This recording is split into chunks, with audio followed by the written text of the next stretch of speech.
Hey, I told y'all I saw Tupac in Minnesota. I seen Elvis last week. Now. Oh, what up, y'all? What it do? Welcome. Right. Go ahead and finish that. Welcome to a new episode of Tech File. We've already rambled enough. Was not aware that our conspiracy conversations was being recorded, so let's start the show.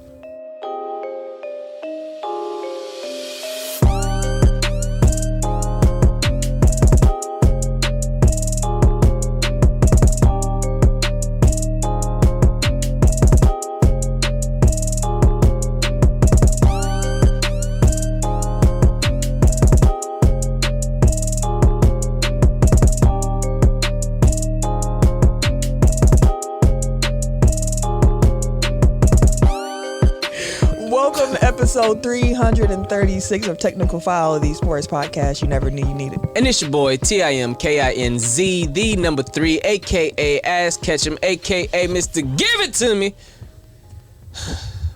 What's going on? They give it to you. Took a lot out of you. I'm tired, bro. I told y'all he was tired. They took it from him.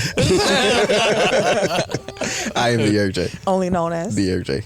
And I'm Camille, point guard of the crew, the real life girl next door. You know, holding it down for all the women who love sports. This your boy, K. Harris, the gentleman. The gentleman. No Diddy. That's it. Damn, you forgot the rest of it. I'm just cutting it short. No Diddy. I don't want no parts. You forgot the rest of your... I'll be getting messages. I'll be getting texts all time. Hey, bro. You just have to let it be known. Huh? Hey, bro. Y'all ain't see me Harlem shaking. Y'all ain't see me. No special deliveries. No special deliveries, nothing. No Diddy bopping or none of that. Bro, I'm good on all that. Oh, boy. All right, what up, Jeff? Jeff that nigga going to jail. Going to jail now. Jeff Boog's the first person in the comments on the YouTube. We appreciate it, Jeff. We appreciate you, brother. We appreciate it. We also appreciate everybody who tunes in to Tech File week in and week out. Everybody who shares the show. Everybody who shows us what that word of mouth do by telling somebody new about the joys of Tech File. Make sure y'all continue to do so. And if you are on the YouTube, make sure you hit the like button while you're watching this video. Subscribe. Make sure you hit the notification bell so you get notified when we go live. All that good stuff helps us. It's a free way to support the pod, and we greatly appreciate it. But if you want to put some money in our pockets, we do have Tech File gear. So check the description for the link. Merch. And copy y'all some of that as well. Indeed. Two things. One, Jeff, we just started, so we just sent the tweet out. But yeah, you can go ahead and retweet that now. It is live. Also, if you are on YouTube, take a look at your subscribe button. Is it red or is it gray? Mm-hmm. If it's red, turn it gray. Yep, hit that. And if it's gray, thank you. Tap that. See? Jesus Christ, I didn't know what I just said. You knew what you said. I ain't realized until I just said. Brother love. No Diddy. Brother said he was not Diddy. No Diddy. No Diddy. All right, y'all. So for this week, Puff Daddy-ish behavior if I've ever seen it. You know what we had an episode called, I think it was called like Baby Diddy or something like that. Oh, that was when my son took over. My son was all up in the video. Dancing in the background. Hey, man. Oh man, that Diddy stuff wild. We're going to have a bonus content episode soon where we actually just talk about what's going on in the world. Oh yeah, we definitely need that. We need something. What do we call it? Was it last possession episodes we used to do? Yeah. Before the overtime. Yeah, those used to be fun. I ain't gonna lie. When we did a non-sports podcast. We only did what, 3 of them? We did. Yeah, it was only a few. We did a few. More content up for y'all out here. Might have to bring that back. But all right, this week on the schedule for the conversation, we're gonna start with NBA, going to NFL, and end with wrestling. NBA. Tim, or not Tim? Ken. Y'all names rhyme. Kick it off. So the playoffs are Tim and Ken? Tim, Ken. Yeah, that rhymes, fam. Yeah, I do. I don't hear it, but okay. All right, fuck you too. Dang, why did I have I'm just saying. All right, so the playoffs are.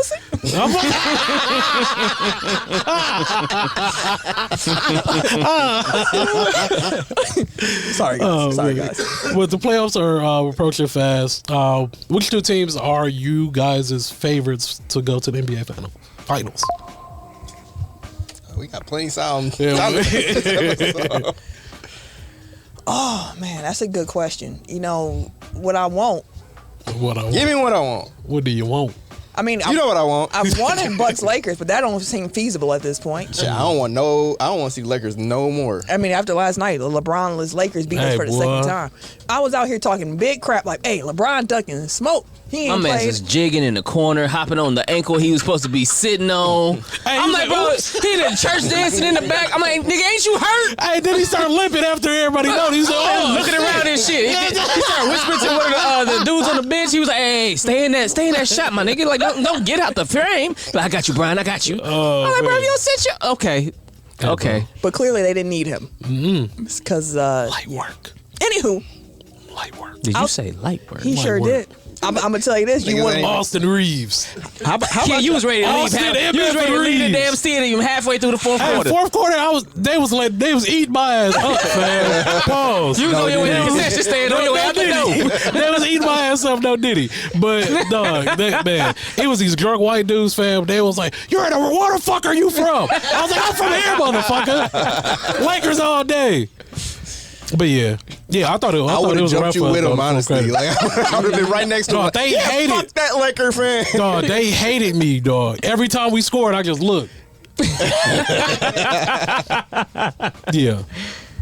But yeah, it felt good. You know, we got the dub. It felt, We ain't talking about that game. Fuck that game. It was a great game. Cheating ass refs. That great game. I only saw one. That was it. You only saw. That was really Anthony bad. Davis. That's the one. Anthony Davis is guarding Giannis. That was one. Brooke, Bobby, and every drive Dame had. And he had one foul all game. Defensive player of the year. Fuck out of here, bro. Defensive player in the NFL because he tackling niggas. What the fuck you mean? Defensive player of the year. It's Patrick Queen and shit. What was the disparity in the second half? Did y'all say 21-4 or some shit like that? Let me pull the records out. Like, that don't make no damn sense. First half of the game, but then we gonna move on. Okay. Because I don't want to relive this disappointing. We got a little minute. Check out a few minutes. Check out Locked On Bucks if you want her full. That was a hard synopsis. one. That was a hard one. That's the way y'all should have called me on. I would have right after the game. I would have been on there. They'd never let him come back on. What the fuck? Get this Lakers fan out of Get here. the fuck out of here. You gonna get me cooked in the comments. What are you guys doing? No, first half of that Bucks-Lakers game, the Lakers had 11 free throws and the Bucks had 9. The second half, the Lakers shot 21 free throws. The Bucks had 8. So it's our fault y'all hacking. All right, bet. All right, I'll see what it is. I'm putting like this. Who was at home? Bruh. Oh, we was in I'm Milwaukee, putting like right? this. Oh, okay. The games that I've watched that I've hated the most has had a Tony Brothers ref crew or a Scott Foster ref crew. The Tony Brothers crews, we've lost on some bullshit sham shit. And I feel like it's the same with Scott. Now, Scott just be yelling at every fucking body. It just wasn't y'all night. Scott be dancing in the Scott videos. think he the star. In the background and shit. Yeah. Tony will call a call that he wasn't even supposed to call from across the fucking court. How you, even they want to tell you that, how the fuck you see that, Tony? You over there, how you see that through the traffic? I just gotta say, in our group chat, what made me laugh was Tim was talking about his disdain for a certain referee, but I don't know his name, and we was like, who? I was like, you talking about fake Gucci man? Fake Gucci man. And he said, no, the fake Neil deGrasse Tyson looking motherfucker. And I said, oh, you talking about Tony? I never connected. Hate that nigga, man. I never connected until you said that, but they do favor. They do favor. Tony got a face like a pit bull. Yeah, damn. Can you lock your jaws and shake like a pit bull? He just gonna happen to be listening tonight. He's like, man, what the fuck? Ain't no different than shit you get from the rest of the players. That's what I expected. Oh, Chris Paul was cooking his ass. But no, NBA Finals matchup. I want to see Denver, Milwaukee. I want to see Jokic and Giannis. That's the Finals matchup I want to see now that I don't care about the Lakers no more. I mean, shit, this last 5 minutes have been any indication. Like, if Bucks Lakers finals will still give us gold content. It will tear this podcast apart. Oh, yeah, King getting kicked off. That's fine. Hey, or we get locked out the studio. One or the other. It's going to be K-knuckle foul in this motherfucker. No, we're going to forget the K on that motherfucker that time. I'm going to bust in the studio like, y'all niggas, y'all record without me. Telling you the wrong time. You can't replace me. Okay. David Ruffin.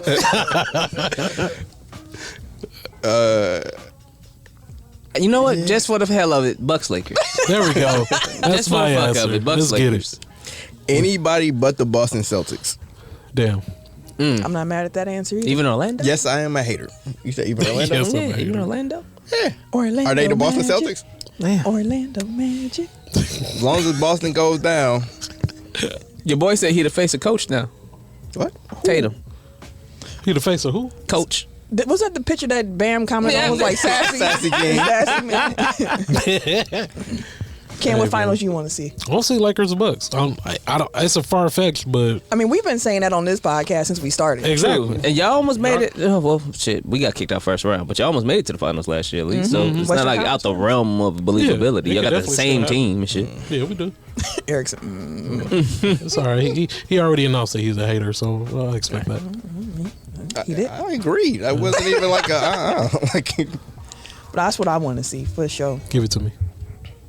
All right. Eric. So, you know, obviously that's the top of the playoff bracket, but at the bottom is some interesting shit going on. Chaos. Let me put up these standings. Yeah, the Houston Rockets were at least recently on at least an 8-game win streak. It was I'm not 9 sure last where time I they're checked. Okay. So they are making a hard push for the number 10 seed in the West. Do you have the standings? I sure do. Right now, the Houston Rockets are in the 11th seed. They are 36 and 35. They are 1 game behind the 10-seeded Golden State Warriors, who have a record of 37 and 34. They still on a 9-game winning streak. Them boys is cooking. Since Sengun went down. Which is crazy because I would have thought that they would have went the other way with them Right. losing him, but nah, they've But called it Jalen together. Green He got a has been baby on the going way. The fuck off. He got the Van Vliet. The new dad swag. Right. Shit, Van Vliet on the team. So He taught him to wait. right. You just gotta bust a nut and then you go. Oh Jesus my. Christ. I mean, shit. That's what Lord it is. have mercy. So graphic. We earning that E rating today. Oh, and not for Jesus. everybody. Hey, that's the title for your ass. Busting nuts. I'm pussy.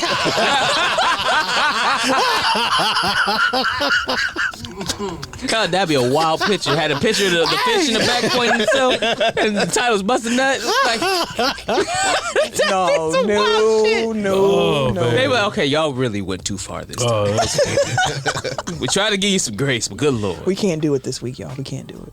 But yeah, Golden State, they only a game up on the Rockets, and the Golden State Warriors are playing now. We just saw Draymond get ejected after 4 minutes. 4 minutes. That brother is spiraling. He got that cute AT&T commercial now too about like second chances and doing better. Hey. He didn't prove what Like, he is. I don't. Yeah, I was gonna say I don't know who paid for his therapy, but they need a refund. Oh shit. Lord Jesus. Hey, he's good at media I'm wise. just saying he's going through counseling to keep his anger in check. In the last 24 hours, that man has clothesline Patty Mills and got ejected in 4 minutes. And he had something, I think, last week too. Probably. He's like the cat that's out on parole, but trying to go back to jail. Well, you know progress ain't linear sometimes. It ain't You do linear, some but dips and damn. dives and you come back around. And But then, damn, But progress indicates that it's gone up at some point. at least Like, show hasn't you're trying. He hasn't changed at all since he came back from I couldn't suspension. even look him in the eyes after I tried to finish that. I know they sentence. PR like, come on, fam. Shit, Steph is like, come on, man. Well, let me ask, before we get to the Warriors, let me ask y'all this: off what Eric was saying. Do y'all think the the Rockets actually make it into the play-in, which theoretically mean they gonna take the Warriors spot? Yeah. Yeah. Oh, yeah. The Warriors are out. That's what I was gonna say. Like when I first put this into our doc to kind of make this a discussion point, it was kind of like the Lakers were somewhat in range. The Warriors were obviously somewhat in range. So like my question was like, if the Rockets do take that last spot, who falls out? But like now it's a very clear. Who they going after? Right, like, it's very clear. The only other option is the Warriors, and like given the way that the Warriors have looked recently and the way that the Rockets have looked recently, like Who? Yeah. What, 8-game winning streak, right? 9. 9 now? Warriors just won their last game, but they was on a 2-game losing streak before that. And they up right now. They're playing as we record. They're currently in the lead. Like Yeah. that's It's going if the Lakers crash out, which I don't see that coming with the way that LeBron is managing his injuries. Keep at the doing what moment. you're doing. I don't feel like it's going to be the Lakers. Phoenix. They could be like with the way they end in the season. They could definitely be in that conversation by the time it ends. They're 5.5 games with about 10 left. That's hard to make but up. They got the Nuggets, they got the Thunder, they got the Pelicans, the Cavs, the Timberwolves, the Pelicans, the Clippers, the Kings, and the Timberwolves. They definitely there. Yeah, that's rough. Say that again. That's rough. So the next game that they play is going to be against How the they Nuggets. finish the season? They go finish the season against the Nuggets, the Thunder, and then in April it'll be the Pelicans, the Cavs, Timberwolves, Pelicans, Clippers, Kings, Timberwolves. And all those teams probably all those teams are in and they're trying to play too. All those teams are in the top 4 of their conference, and they want that seeding too. So it's like, and all of them are really good defensive teams. It's not gonna be easy. That's like the Suns could definitely fall into that conversation. That's a good call out. And like Windhorse has been going off on the Suns recently about they have the 30th ranked fourth quarter offense with Devin Booker, Kevin Durant, Bradley Beal, Grayson Allen. Like Grayson Allen. That's crazy. His name. No, I know why he's earned it. Trust me, I get why his name is being. It's just kind of like ironic. Like, dang, like he is that big of a piece on this championship team. And Dante DiVincenzo's hitting 11 threes in the game. Like, it's just been a boy. If one of my guys don't stop texting me about Dante, man, I wish the Bucks didn't trade Dante. Your cousin. I wish the Bucks didn't trade Dante. Like, I get it, nigga. It's done. It's done. It's over with. He gone. Let it go. I think Drew's like top 3 in 3-point percentage too. Like, it's especially in the corner. Jesus Christ! We'll see how if that we ain't have Malik Beasley, like it would feel a lot worse. Y'all like Malik? I told y'all was gonna like him. We'll see in the playoffs. That boy was gassed last night. He couldn't hit shit. But that's how he is though. That's what you get from him though. It's either you want these buckets or you want me to hold Lil D. But he been playing better defense. No Diddy. No Diddy. My bad. This is the best defense I've seen him play. Period. He can turn it up when he LeBron is really what helped him turn it up on defense, really. So he just need that cat to somebody just be in his ear, like, yo, need you to do your business. He got that now. Grayson 48% first place, Drew 44.5% third place. Yeah. What's do you have the volume? Two niggas that we traded for Dame Lillard, who is nowhere near. Anyway, sorry. Well, Dame was never high 40% percentage. Percent three. That's something we expect that from him. You get them buckets though. I don't have the. You do, yeah.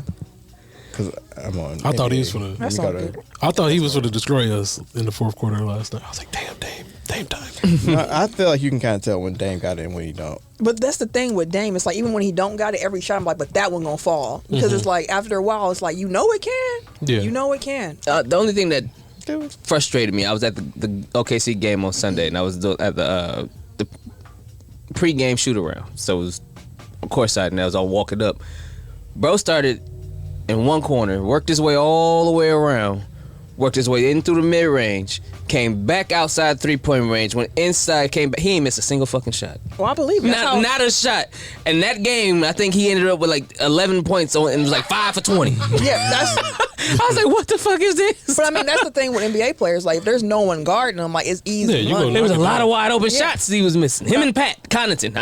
Pat was cashing that motherfucker. You get sped up, right? You run around, you get gas. Like it's a little different in game. But like that's the thing with Dame.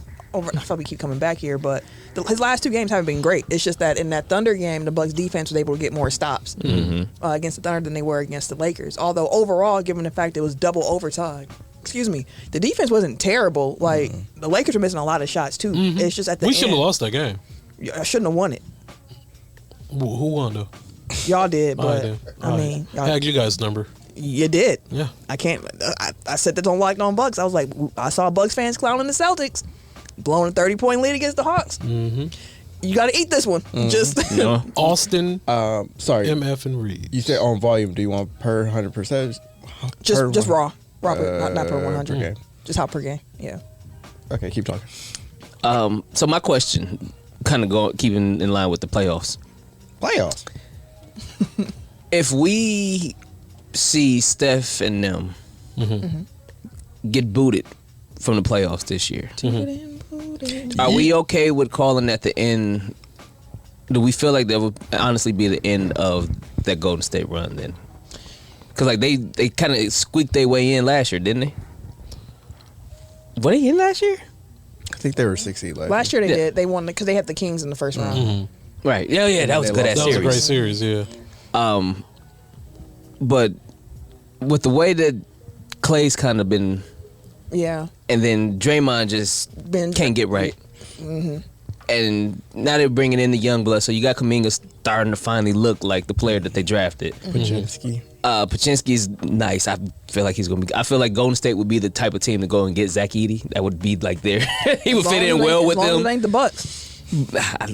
I do not like that guy. I'm not a fan. I fuck with you. I'm not a fan of him, bro. But it's not gonna do nothing. He seems like the type of player that they would need too, though. Like the Golden State, he would probably fit in well there. Big guy, rebounding, round the rim, things like that, and you got a bunch of shooters around him. Like I just heard what you said, like Zach Edey to Golden State, like that's like the worst stylistic fit for him. Really? Because think of how Kevon Looney, how much he struggled in their lineup as someone who's not a real shooter, like just kind of a big body, like. I mean, like that was the same logic that led them to draft James Wiseman, and we see how that worked out too. Like they don't need a traditional big. They don't play a traditional way. They don't run a lot of pick and roll. But if this era is ending, yeah, that makes sense to they can change up the style. Anchor, yeah, like because here's the thing. Honestly, to your question, like we can say the cracks of the dynasty ended and really left when Bob Myers didn't resign as GM there. Like now he's doing ESPN. Like clearly he said Clay wanted his extension. I'm out of here. I'm not about to deal with like Clay might not even be back next year. Like, this could be the end of Clay in Golden State. And I bet if they had to do it over again, they wouldn't bring Dre either. Well, they got that contract now, so they don't have to. But just to circle back, Grayson Allen 5.8 threes a game, 3-point attempts a game. Drew Holiday 4.6. It's not bad volume. Anyway, it's gonna be it'll be interesting if they do kind of get bounced to me because I'm like, okay, where do y'all go from here now? That's the question. That's a good question too. Got to rebuild it.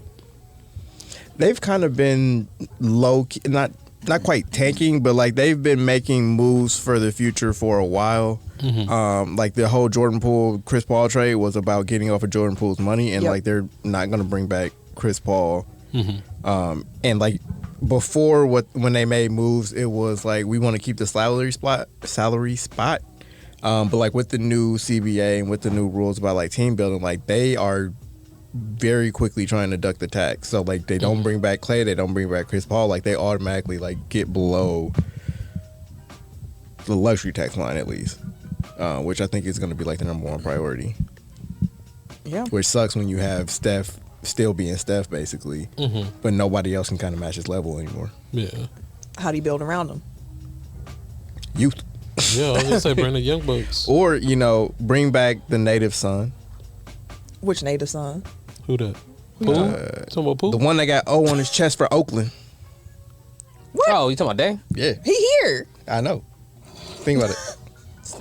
Steph for Dame? Yeah. That's not going to happen. Oh, Steph. That's what I'm alluding to. Oh, hell no. Bring Dame home. That'd be wild, though.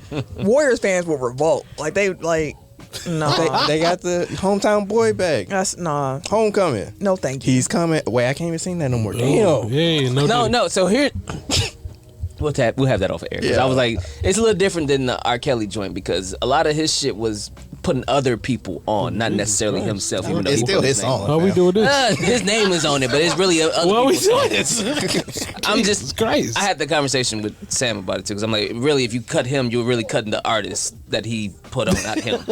Still, but collateral damage, fam. That. Hey, I tell you what, I never stopped listening to Maxwell Fortunate. I know who penned it. Never stop. Maxwell, when I hear that, like it's gonna play. Because it's Maxwell shit. Well, in essence, it's Maxwell shit. Like you got like coming home and hey, I'm about to write this down for our non-sports podcast. So we gonna talk about this because he had an enterprise. Like that's the same thing as the networks that he had and shit like that. Like that's everybody else. His name was at the top of it, sure, but possession. The title of that one's gonna be Pied Piper. Oh no, throwing it. All right, let's move on. Cosby Show is no longer in syndication, so it's on streaming though. Is it? Yep. Sure is. Wow, boy. Great show. All right. So Adam Silver appeared on Gayle King and Charles Barkley's CNN show, which that still makes me go like, wow, Charles Barkley and Gayle King have a show on CNN together. And when Adam Silver went on there, he was discussing the future of the NBA All-Star Game and the weekend in itself. Oh, yeah, I seen that. I have the clip. Dude, I'm not sure if you're able to upload it. All right, cool. I did not do this on purpose, but What's the matching? the socks match the hoodie. Perfectly, too. I hope you're watching on YouTube, but... My kid's on here. Dripped. I got it. All right. Go ahead. An opportunity to take break from a very long season. I mean, we roughly have 1,300 games over the course of the year, all incredibly competitive games. And I think they see that as something different. They see it, I mean, there's always an entertainment aspect to our league. And I think it shifted from when you were a player. And I think to the point where when I saw the popularity of Steph versus Sabrina, see what's happening in the women's game, that we should just be looking to do different things and just make it a celebration of basketball. I mean, we're going to look at U.S. versus international. I just think maybe we're past that point where we're going to play a truly competitive game. And by the way, it's happened in other sports. Especially if the players aren't it. So Adam's over talking about, like, we might get rid of the All-Star game. We going to consider it. Like, he talked about, like, hey, I just think maybe we're past the point where we're going to be able to play a competitive game. And maybe we should do something different. So I ask y'all, would y'all be cool with the NBA getting rid of the All-Star game and trying to sub something else in it, like some more events, more of like the 1v1s or other events like that? I think I threw this out either this year or last year, but like I would like take the NBA All-Star draft concept and then like draft like 3-on-3 teams. So like basically like have every All-Star starter be able to draft 3 players and then like you play like a little tournament like they do with the Rising Stars. Like make it kind of like it's not like a full on, you know, we going hard, and one-on-ones will never work because like nobody wants to get embarrassed, but like it'll be like a fun different like kind of like the Pro Bowl games where it's like it's not a game, They be playing dodgeball. right? Like they do different things to kind of like spice it up, but it's not a full on competition, and it doesn't look anything like a competitive basketball game, so people aren't expecting a competitive basketball game, because I think that's where the disconnect comes in now for people, is that like they tune into this game expecting like, oh, these are the best players and they're gonna play a basketball game, and it's like, not really. Like they're gonna jog around and shoot threes and go in for crazy dunks, and like that's all it is, which is fine by me. Like I don't need that to be, you know, like Game 7 of the NBA Finals intensity. Right. Like it's just like it's a fun exhibition. Get to see all the best players together, but like kind of spice it up, do something different. Because like to his point, like we have moved past that being a competitive game, because the game is much bigger now, and like they have other avenues to kind of showcase the talent, and you know like people prioritize the playoffs, people prioritize championships. So it's like anything that's not really moving towards that is kind of like it's not high priority from like a internal standpoint, because it's like I don't want to get hurt, because like I don't want to hurt my team's chances to win the championship. That's what it's all about. I go back to my proposal, or was it Ken's? No, my proposal. I'm saying it's you mine. putting your name on your proposal? It might be my proposal. Do it over the summer. Do it closer, like after the end, like how NFL has theirs after the season. Have the NBA do theirs closer, because the finals is always in the summer. You'll have it'll always be warm when you have the All-Star game. You'll have more people willing to play more seriously, because now the season is pretty much over. So the ones that do participate will actually may want to play. They finna get their offseason runs in anyways in the Drew Leagues and shit like that on their own, or the Olympics on their own. So maybe you'll have them be more than willing to participate now that the season over. You ain't got to worry about, okay, well, the playoffs coming, let me rest, let me chill. Though most of your star players may be in the playoffs because of the way that the playoffs is formatted. But that's why I say more closer towards like, okay, we know who the All-Stars is. Like the NFL finals, I mean, the championship game about to start, we doing it the week before the championship game. Everybody done been off for a little bit. They done rested for a minute. Hey, you want to come back and have this celebration with us? Cool. You want to play in an All-Star game? Cool. You ain't seen these cats in a couple weeks. I know you feeling in some type of way. You done had your vacation. You done had your time to cool off. Now come back and have a little fun celebration and shit like that. Play this game here. You about to do this shit in the Drew League anyways. I feel like they gonna be able to wrangle them up after when they break. I was gonna say like hasn't the NFL proven that doesn't work? No, because like with the flag and stuff like that, it's like a vacation for them now. But I mean, technically, the NFL's Pro Bowl celebrations aren't after the season. It's the week in between the Super Bowl and the end of the playoffs. So it's like this gap time, and there's no real opportunity for a gap time in the NBA because there's no break during their playoff schedule. And I think if it was after, but then who would want that? Because like that was what I'm saying. Like it's like the NFL, like nobody really wants to. Like that's why they do the Pro Bowl games now, because nobody wanted to play that game. Like right. It's not. No, I mean, who would want to wait until that point to have a break? Like half the teams ain't even playing. Like most teams are already at home. Like that's what I'm saying. Like most of the cats, even in the NFL. No, but I'm saying like they look for that All-Star break in February as the break in the season to be like, okay, I get to recharge. But if you take that away, then they have to just go all. Like I don't think they would go for. I would say extend the in-season tournament to replace the All-Star game. But then teams are still playing there. No, but you also have the teams that have their vacation. Yeah, but the teams that are playing in the championship don't get that vacation. Break. How long was the break after the in-season tournament, though? Didn't they have like a week? No. Because that was around Christmas. No. It was early December. They didn't have no break. That was before Christmas. That was like the... Did they? Yeah. Yeah. Everybody still played aside from like that championship game day. And the Lakers and the Pacers, now they got an extra game that they had to play. Again, opposite of a break.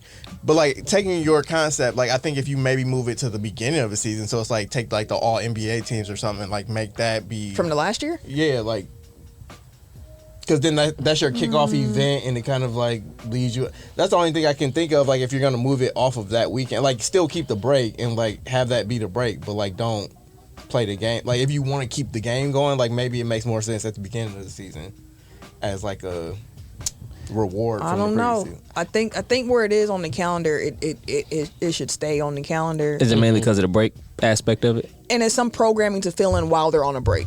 So like it's something, but like the game itself, I've said it before. I don't go into the All-Star game expecting something competitive anymore. Yeah. I just want to see some highlights that I won't normally see. But like I understand that the way I view it is different than how a lot of other people, because they want to see sweats. They want to see it like it's the 90s where people are really going hard, but in this stage and age now where it's like all the games are on League Pass, it's all on social media, like it's not as if people don't see these stars often. Like before in the 90s, the All-Star game was a real treat because it's like I don't get to see all of these guys play often. But now you see them all the time. So I think that also might be part of what, I won't say wanes the competition, but takes some of the shine off of it that we had when we were growing up of being like, oh, we get to see everybody in this game. But like we see everybody all the time now. Yeah. Well, kind of going back to an idea, but let's say made the All-Star break the week of the trade deadline. Give people, you have that week off. So Boogie can get traded again? No, that's what I'm saying. Have that week off. That was crazy. That'd be the trade deadline. That'll be the week of the trade deadline. You have it like, say, Tuesday or Wednesday. Gives those players time to kind of get acclimated. Give those players time to travel to meet up with their team if they need to, whatever the case may be. You have that whole week off just to kind of recalibrate, not just for the teams, but for the players, for the coaches to kind of get their things together. And it's still a break, so to speak. It's just an idea. I mean, I think, again, like, the thing is, like, they still have a television product to sell. So, like, they need something going there. You can't just, like, have the league shut down for a week because, like, you don't have anything to talk about. Like, at least now with the All-Star break, like, it's a break, but, like, you still have All-Star Friday night. You still have All-Star Saturday night. You still have the game on Sunday. You still have something to kind of tide you over until, like, the following Wednesday when things kind of pick up again. You can't just have, like, a complete hard stop for a week. Well, let me ask y'all this. Let me just bring it back. Are you okay with the All-Star game going away? Yes. Yes. I kind of want to keep it. I like it. As part of more so a traditionalist idea or mindset with it. Like, I do enjoy the fact that they get all of the top players together, the top guys, and then when they show them behind the scenes, like they look like they genuinely happy to see each other when they do. They genuinely happy to play on teams with each other for that little brief moment in time, like Luka and Jokic. Steph and Giannis when they had their time to team up. Like the bromances be cracking people up and shit like that, but at the same time, you get a couple moments, a couple highlights and stuff like that to where you be like, that was pretty cool. Like, we wouldn't have seen that if it wasn't for the All-Star game. Yeah. I guess I could take it or leave it. Like, it's fine. I'm just over the conversation about it. So like, that's fair. Yeah. And with that being said, we can move on. I see that Serial Sensei and Jeff both said that. Well, Serial Sensei said they can go ahead and pack that All-Star game up, Chief. While Jeff said that he would rather see skill challenges in a 3v3 at that weekend.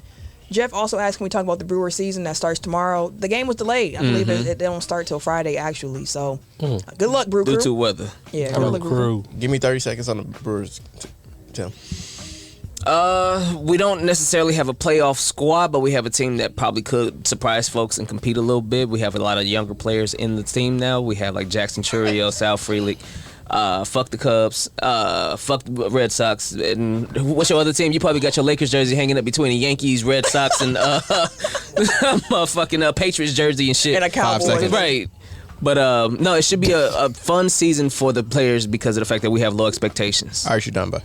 Hopefully that was enough, Jeff. No, but the Birds probably go overachieve. Yeah, overachieve. Yeah, because they're not projected to be really that good. It'll be one of those low expectations but a fun season because we got a bunch of young players now. I don't know how much the new manager is going to change. Like they don't have Council anymore. They got Pat Murphy, so that'll be interesting to see. Like Craig Council got the most out of his teams. Like yeah, he's a great manager. Shut up. That's great. NFL. Tim, kick us off. For the NFL. So the competition committee has been doing a lot of yapping lately. And so one of the things that they decided to change or ban was the hip drop tackle. Now, for those who don't know, the hip drop tackle, in essence, is when the player wraps his arm around the midsection of another player as they're running, and then they use their weight, so they lift themselves off the ground, and then they fall onto the lower appendages of the player that they're trying to tackle. Are you describing it this way on purpose? No, but yes. And no, but his appendages. I had never heard him use that word. He wraps his arms ever so gently around his midsection. So the thing about his hips down to the ground, like unweights himself. Yeah, he has to lift his weight and throws all his weight on like in essence the legs of the player to bring them down. Lower extremities. So a lot of people have been, hoopline about it for good reason. So the NFL is saying that it's going to help the players' safety. That's always number one for them, quote unquote, player safety. Time out. Hold on. You can't talk about player safety and you're gonna have a fucking Wednesday night football game. Talk to him. Two Wednesday football games this season. Like they're gonna play on Christmas, and unless 2 teams are going or 4 teams are gonna have a really late bye, somebody's gonna be playing 2 games in 4 days. Damn. Yeah. You can't talk about player safety if you're trotting them out that quickly. That's crazy. He said what he said. That's fucking ridiculous. He ain't wrong. Go ahead. Nope. So the problem here is that a lot of defensive players, with good reason, is pissed off because they're like, okay, how the hell are we supposed to tackle? Right. Because the issue here is they change the way they tackle because they keep changing the way they can tackle. You can't hit them high. You can't hit them low. No, you can't. So I'm going to grab the middle, and now you can't grab the middle. You got to hit the sweet spot. No, dude. You can't jump off the ground and do it. Like, you got to make sure if you swing them while you tackling them, cool. But if that man 30 yards up the field, it's either a flag or a touchdown. I'm going to tell you right now, it's going to be a lot of players willing to take that flag. And it's a 15-yard penalty. 15. That's a game changer. That's a big penalty. That's a game changer. Yeah, that's no field goal to field goal range. Real quick. Again, they keep making these moves to make football safer. Football is not safe. It's inherently dangerous. Yeah. Like, to your point about that, like, yeah, go ahead. Find the best helmets you can. Find the best equipment you can. If there are certain, like, targeting things that you can see really clearly, absolutely get rid of it. But the hip drop thing... Like, they did this because rugby banned it, but, like, that's a different sport. Like, I get that there's some tackling involved. And Mark Andrews got hurt. And that's really what it was. It's always an overreaction to an injury. Like, that's what it always is. And it's hard enough to play defense at this point. To your point about you can't tackle high, you can't tackle low. And now you're taking out this one where I'm just worried about how they're going to be able to call it consistently. Because people are talking about this is similar to the horse collar being banned, but I feel like it's easy. I mean, there's a way... According to NFL rules, where you can tackle from behind and bring somebody down, and it's not a hip drop tackle, but like you just can't jump off the ground. You just gotta grab them and then hope your momentum bring a 270-pound grown man running full speed down. I'm not. So I expect you to do like a reverse German suplex. Damn near. Or you're just gonna be getting dragged and shit. By Derrick Henry just down the field, boy. And you can't go for his ankles. You can't. You definitely don't want to try to tackle him high. Go dribble your ass off the ground and keep rolling. How you feel about it, Ken? I mean, I'm all about like safety, of course, but at the end of the day, just like Eric and you said, like there's nothing safe about playing football. like at this point, like this how everybody always jump out the window, but like, well, since we changing all these rules, how about they just play flag football? And it's like that damn near might be the safest bet to Fabric do. laced around the groin area. But real quick on the rule changes, since you mentioned the hip drop, they also changed the kickoff for safety. But I think that this proposal for player safety actually can revive the kickoff itself. So that's one of the ones where I'm like, I actually like that. Dude, you had a graphic about how it's gonna look? Because when I read the kickoff, the XFL was doing it. Right, and I was like, who watched that shit? Reading it, I was like, what does this mean? Like, what are y'all changing? But the easiest way to explain it is like on a kickoff now, they're going to line up the other members on the kicking team further down the field. It's going to be like a neutral zone between the kicking team and receiving team. None of those, if you're watching on YouTube, we have a picture up from the Pat McAfee show. Shout out to Pat McAfee show. Shut up. Where the lineup is a neutral zone, but nobody can move when the ball is kicked outside the kicker when he kicks it, and then the returners. Like until the ball hits, no one can move. 5 yards, boy. Listen, for teams with a good kick returner, this can be That's a gonna be game fun, changer. boy. Bruh. As a Packers fan, I'm here for it. So just real quick before we move on, do y'all like the new kickoff rule? I think it'll be fun. Yeah, I just have to see it. Yep. Yeah. So I mean, I guess I get the gist of it, but you know, when you're able to actually see it in live time out, then I can make a better judgment. Pass that down to him. They said the audio gone in the comments. Oh, okay. Thank you, sir. Thought you were showing some titties. Yeah. They said the sound. Oh, I think you took us off. You just had to put that on top of us. So if you just bring us back onto there we go. There Audio we go. should be back. Audio should be fixed. But yeah, like we got to see it in practice. But I think that is going to lead to more kickoff returns, and it should be safer for the players. And the kickoff was already dying. It was plenty touchbacks, fair catches. So okay. So it can be. Yeah. You can see it can turn up and be. Excuse me, sir. It can be like you miss 1 or 2 tackles and my man's gone. Yeah. He gone, boy. So those with good, fun kick returners, those that have the swiggle wiggle, so to speak, like some good vision. Yeah, or it's just some hellified blockers too. Like the cheetah, he need to get back there. Yeah, he needs to get back there then. Boy, no, we don't need that. Here we go. All right, let's talk quarterbacks. Really quickly, there were a lot of quarterbacks that changed teams this offseason. What was your favorite move of the quarterback carousel? Kirk Cousins to Atlanta. Big Bank Kirk. Man, he gets Kirk paid. Thuggins. You cannot hate on that man, bro. Cannot hate on him. Watch me. I can't. That's a good question. I'm gonna say I know can't answer. Yeah, I'm gonna say Russ to Pittsburgh. I think it's a really good move. Because and then Justin Fields going there as well. Yep. Because Russell can teach Justin Fields so much within this year and just prepare Justin Fields to be the starter next year. Is that going to be your new favorite team? Yes, I will definitely. Here we go. Didn't I tell y'all? Pittsburgh is my second team I'm rooting for. I gotta ask. I will Sam have if a you can- Russell if Wilson. they have room on the bandwagon. I will have a Russell Wilson. I mean, she ain't the captain of the bandwagon no more because she forget left that. her bandwagon. She still roots for him. I know she still root, but she left for a while. So like she can't. She never left. It's all black. I I made mean, sure she couldn't watch them niggas. You can't hate on it though. Like, no, we watching Green Bay. Fuck them niggas. But No, whenever Pittsburgh is on, she be like, "Oh my guys." I'm like, "All right, here you go, when bro." she put that Parker jersey on and said, "Yeah, I like them," I said, "All right." Pittsburgh, let's go.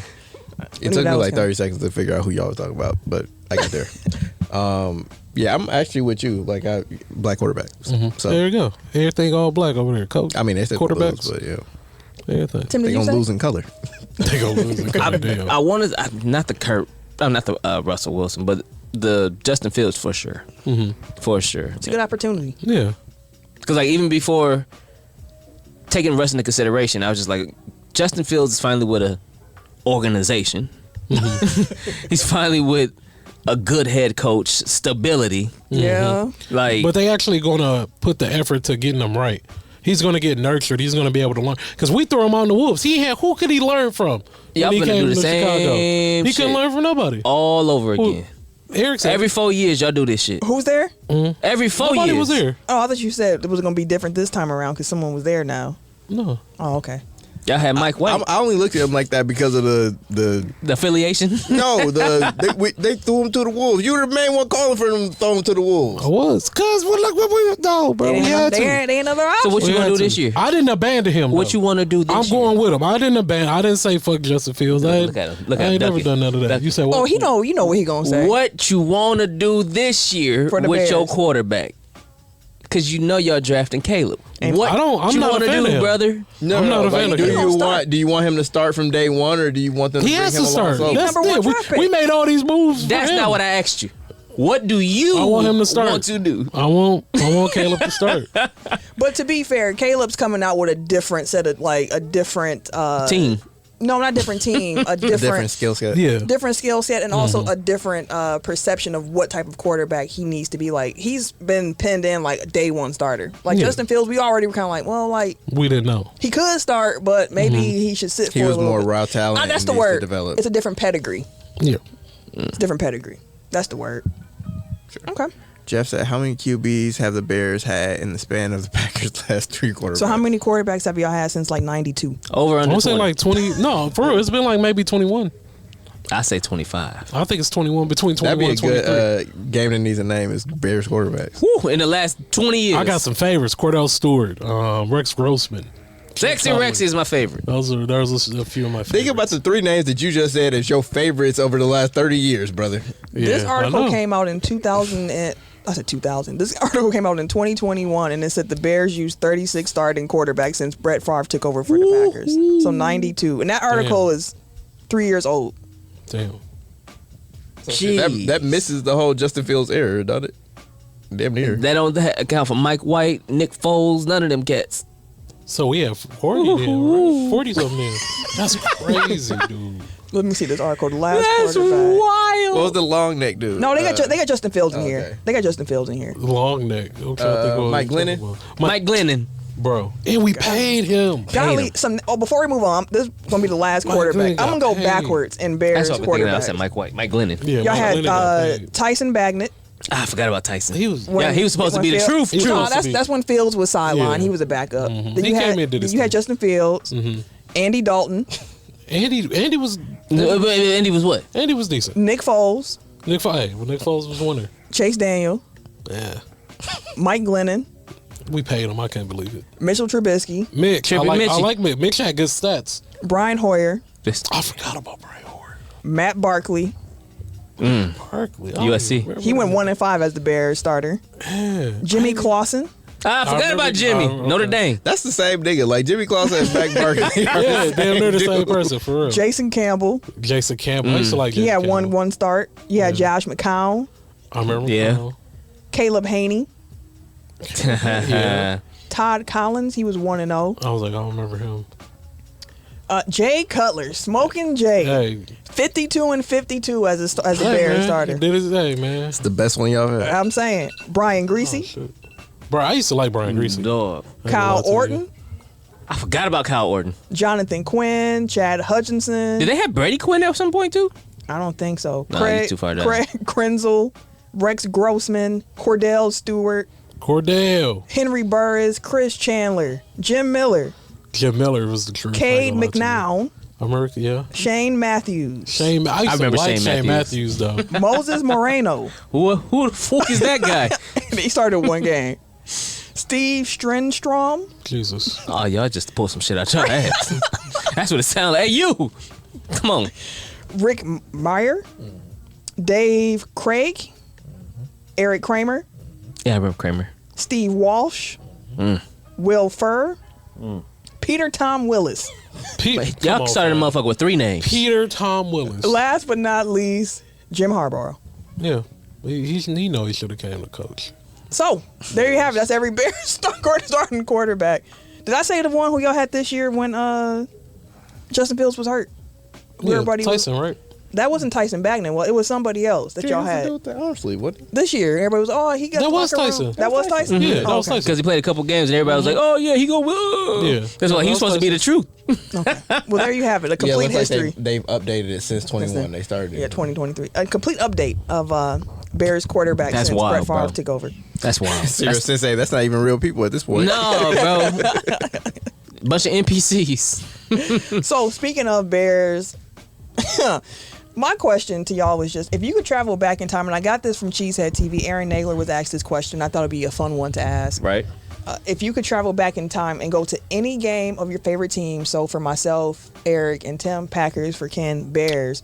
If you go to any previously played game by your favorite team, which game would you go to? Just give me one. I know it's a lot. It's a lot of good ones. Did y'all ever win the Super Bowl? 85? You want to go to 85? No, because I wasn't even born. I was gonna say, Ken was an embryo. You can time travel. You can go back. I don't know. I wasn't even born. I'll say, even though we lost in the Super Bowl, I would say 06. That Super Bowl? Yeah. You would go to the Super Bowl, or you would go to one of the games before that? No, Well, I'll probably go to the Super Bowl y'all won. Was that your Don't favorite do that. one? Don't do that. Go to the one y'all won. All right. What's your favorite game? Like, what's the game you remember? Like, as soon as they be like, hey, man. The championship game before the Super Bowl 06. Yeah, that was one of my favorite games. Maybe you can go there. Yeah. Y'all want to be Don't go like the watch. Packers so bad. Don't go watch them lose. Like you can't do that now. Y'all want to be like the Pack so bad, bro. Because I mean, people have been talking about going back to the Ice Bowl, going Man, back. nobody for going there.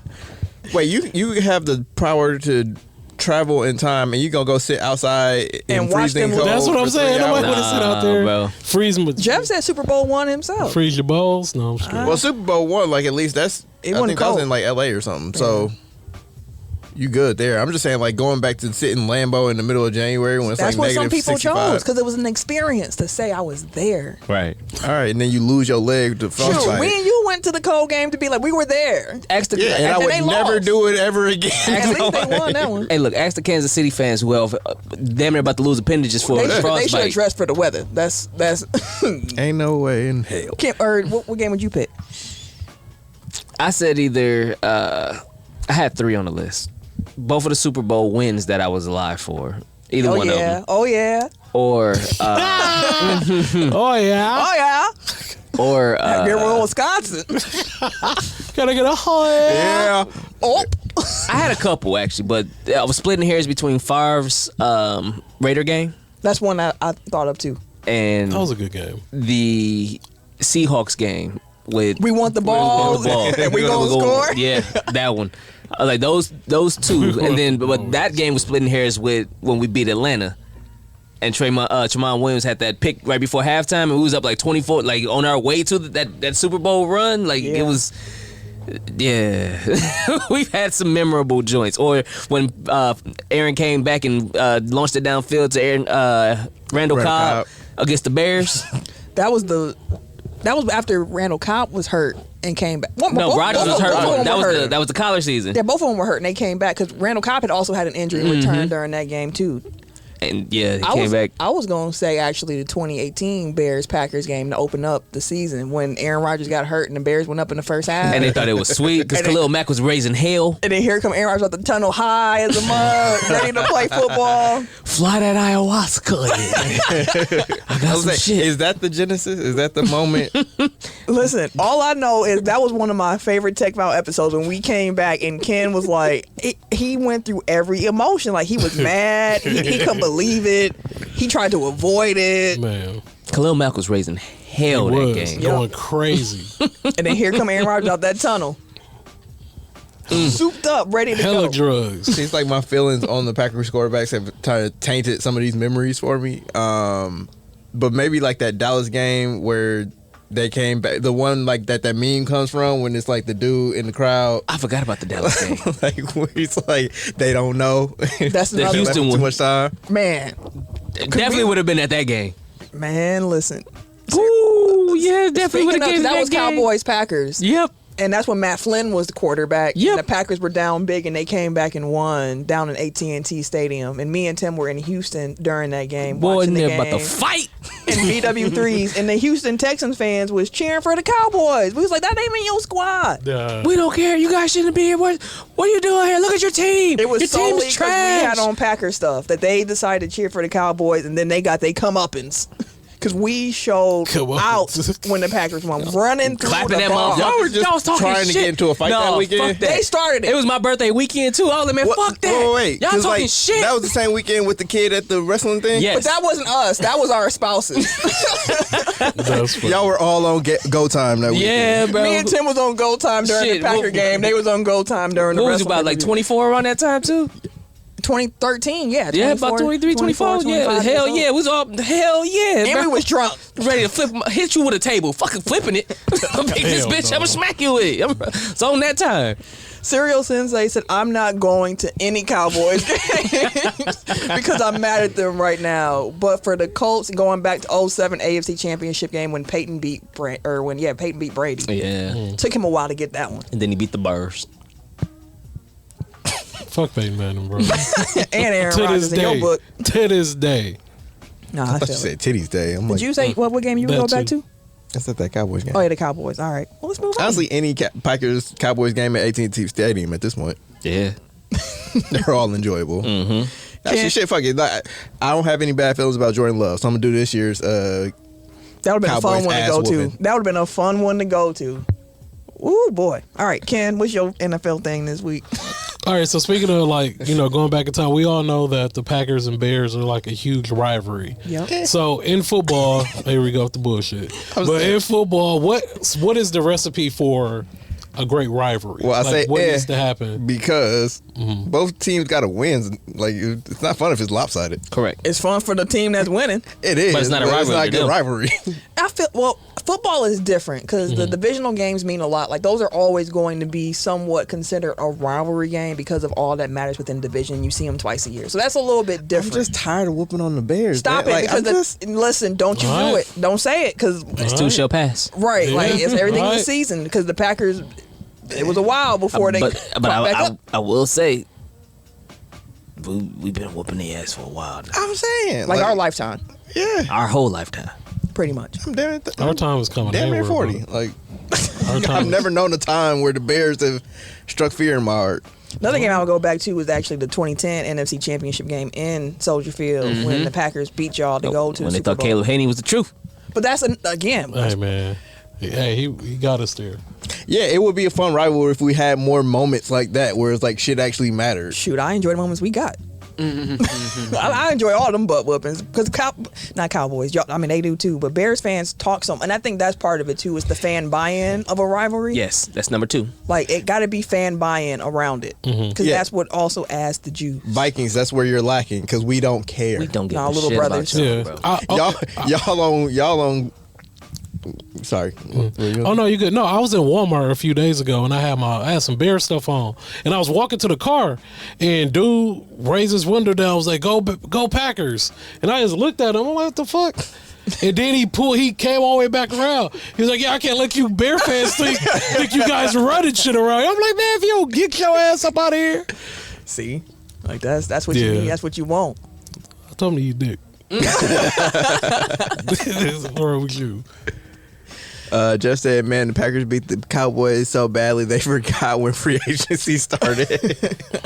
And also, like Vikings have been a together team. What? Tougher team to beat. But we just don't care about them. Yeah. No. We don't. No, because when I think Packers, I think Bears. It was a moment where it was the Seahawks, and that was because of playoff. And I think that's another piece of it, the playoff matchups. That's why Cowboys is always going to hit different for me. That's why San Francisco will always hit different in NFL in particular because of the playoff history we have with those teams. Yeah. So, like, to actually answer the question, like, I think proximity is the biggest thing because your fans have to be in constant contact with one another. I think it has to actually, like, they have to be in the same division. I think that it has to, like, continuously come up against each other, like, fighting for something important. Big games. So I mean, I guess, like, It was the Giants negating one for a hot of second. my previous points, but it's like the Steelers and the Cowboys in the 70s was a great rivalry because they kept meeting each other in the Super Bowl, or like Giants and Patriots because they kept meeting in the Super Bowl. Cowboys Packers because they kept meeting in the playoffs. Like Cowboys 49ers because they keep meeting in the playoffs. 49ers and Packers because they keep meeting in the Currently, playoffs. Like, Chiefs and Bills, where Yeah. it's like you see it. I mean, the old Patriots Colts because the same conference, both trying to get to the like that is a good one for a piece of time, but like I do wonder if it's built on on the players like rivalry, like if it's not quite as strong, like in my opinion, like maybe Ravens still because it doesn't stand the test of time really. Well, I mean, I think a good one to look back on is going to be Chiefs Bills to see how we feel about that one when more time has passed from the Josh Allen, Patrick Mahomes era. But that's a good question. Before we move on to wrestling, that was our last football, right? Yes, it was. Cully has been in the comments. He has been spamming the same comment throughout the show. So just really quick, want to bring some light to that. He said, bro, what's wrong with Dame? Nuggets are going to win again if the bench and Dame don't step up. Poor Giannis, bro. I hate the situation. Cully, I'm going to just say this real quick. Bro, you sent that same message like 20 times. I didn't realize it. He wanted answer. So okay, I'm we got you. The Bucks can't worry about what the Nuggets got going on. They got to worry about the East. First and foremost, you get through the East before you start thinking about what that matchup going to look like in the finals. But Dame should be all right. I feel a lot more confident about what we're going to see in the 7-game series rather than what we see in the regular season. Like, the game's going to be a little bit different. Just let it play out. Hey, my man's like, y'all see me? Answer my question. Let it play out. Let it play out. I think I asked that question last week, Serial Sensei, or alluded to it. Yeah, we've had a conversation about combine performances and what they mean. It was right after the combine. Right actually. after the combine. Yeah. It was more so like, are they... But there's a value to it. There's a value to it. We gonna do 40 times this spring or summer? My Keely. You know what? I'm down. I'm down. I'm down doing Find us a spot to run it. I'll run it. It'll be a 7-second 40-yard. Y'all better time that video that we got from when we raced because I'm not sprinting. I wasn't in shape at that time. Hey, that was really fresh off the couch. I'm talking about from my time. Like I'm never sprinting again in my life. So listen, I'm gonna tell y'all. Good luck. Y'all can get a 763 40. I got more faith in you than that. I give you 580. I don't know about that. That's generous. I appreciate it. That's what you trying. I appreciate it. I wake up every day with my right knee hurting. I don't know what happened to my right knee, but it just don't like me no more. Too tall Jones, bro. Low key. Too tall Jones. Low key. Low key. Shit. But let me tell y'all real quick about how I spent my Friday night. The mister got some tickets to SmackDown through work, so we were actually in his suite for his job. Shit. Ooh. Went to SmackDown. They got some good ass tickets too, bro. They have some real good tickets. You been in the suite? You been in the suite? No, but I just know their company got some good ass tickets. I mean, I've never been a suite for a wrestling event, but if it's the sweet life, but it was so dope because wrestling is dark, right? Yeah. So it's no lights on in the suites, so it just feels kind of like you're more observing than like being active part of the show, which I actually really much enjoyed. But it's like being in the crib, low key. But it was food. Oh no, we couldn't eat the food because it was different companies' food, whatever. Watch this food for us, please. But really, when we sat down, keep your filthy DEI hands off of my food. Not the DEI hands. I'm a real DEI. Y'all better ask about me. But DEI's in Paris. Right. But when the show started, watch the spread. You seeing the fireworks go off, you seeing everybody get excited. Rey Mysterio starts off the show. I've never seen Rey Mysterio wrestle live in person. And I think that was my first time too. And I'm a WCW kid where I was like, I loved Rey Mysterio. I've mentioned on the show. I had He's a crush. so little. Little. Yes. Like I knew, of course I know he's little, but I was like, damn, Vam really is tiny out here. Short man. Yeah. But like just the energy, like seeing everybody cheering, I was like, man, wrestling is real fun. Like it's a different type of crowd wrestling fans. Yeah, are. it is. It's different people to different types of from people all too. different walks of life, but there's no beef. It's just people in the arena like cheering. The beef is who you cheering for. I'm talking about in the arena. I'm not talking about online and all that stuff. I'm talking about in the arena watching the program. Like the energy was just so dope. They say Rey Mysterio is 5'6". Ain't no hell no. Fam is he's not 5'6". 5'4". That's generous. Like 5'3", yeah. 5'4" tops. He definitely ain't no 5'6". I just wanted to say, it made me just sit back and appreciate how much I enjoy wrestling and all the things that come along with it. Like, it is just a different type of crowd. The energy is just real fun. It's just, we just trying to be entertained, and you get to be goofy. Like, it's not, you don't take yourself too seriously. Like, it's just a fun time, and that's why I like wrestling. It's a soap opera where they fight, and it's entertaining. It is entertaining, and I had a really good time at SmackDown. Like, I just wanted to start off by saying SmackDown was dope. My favorite part actually was the dark matches. Because during the show, they kept announcing, like, oh, we're going to have main event Jey Uso fighting against Gunther, and then we're going to have Kofi Kingston going up against Dominic Mysterio. And I kept looking at my watch like... Yeah. Y'all running out of TV time, man. Like, we still got a face-to-face to happen. How we going to have these matches? And then it ended, of course, with Roman and Cody and the face-off. And I was sitting there like, I thought we were going to have it. It was like, don't go anywhere. Here comes the next match. And I was like, okay, cool. We get dark matches. Yeah. In dark matches, they just was having fun. Like, Dominic was getting on the turnbuckle, just going up just to hear the boos, and he would look around.